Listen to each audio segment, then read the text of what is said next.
নিখিল দা, হ্যাঁ বলো। তোমার জল পরোটার সাথে কি যাবে? 3টা পরোটা, হ্যাঁ, আনলিমিটেড সবজি, একটা কাঁচা লঙ্কা, একটা পেঁয়াজ, একটা ডিম কারি, মাত্র 32 টাকা। মাত্র 32 টাকা। মাত্র 32 টাকা। আচ্ছা, এই ডিমের কারিটার মধ্যে কি কি আছে? ডিমের কারিটার মধ্যে কি আছে? এত সুন্দর স্মেল আসছে একটা। এটা চাল মগজ আছে, কাজু আছে, বাহ।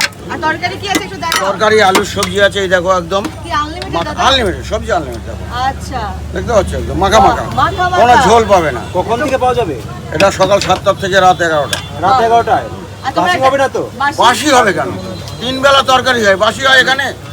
হ্যাঁ, গরম গরম কি হবে? বাসি খেলে শিয়ালদায় চলে যাবে। তাই? বাসি খেলে শিয়ালদা। কেন শিয়ালে যাবো কেন? হ্যাঁ, শিয়ালদাকে বাসি আরে ওখানে তো বানানো? গামলা ভরে নিয়ে যায় সব, ওখানে যত পড়ে সব গামলা ভরে নিয়ে যায়। কি বলছো? হ্যাঁ, রাতে বানায় সকালে বেচে। কি বলছো? কার কথা বলছো বুঝতে পারছি না। আমি কারোর নাম বলিনি তো। মানে শিয়ালদায় ওখানে কি করে? ওখানে তো আর ভাজার ব্যবস্থা নেই। আমাদের এখানে দেখো যা হবে এখানে লাইভ হবে, দেখো দেখে নাও সব লাইভ হবে। আচ্ছা নিখিল দা, তোমার একটা ডায়লগ হ্যাঁ, ডায়লগটা বলে দাও। 3টা পরোটা, আনলিমিটেড সবজি, একটা কাঁচা লঙ্কা, একটা বাংলা পেঁয়াজ, আচ্ছা। একটা ডিমের কারি, মাত্র 32 টাকা। রাতে হবে না ট্রেনের দিকে? না না, ওইসব হয় না এখানে, এইসব হয় না এখানে। ট্রেন চলে গেল। ট্রেন তো এখানে যাবে, এটা প্ল্যাটফর্ম, এখানে ট্রেন যাবে না, কি যাবে? দুটো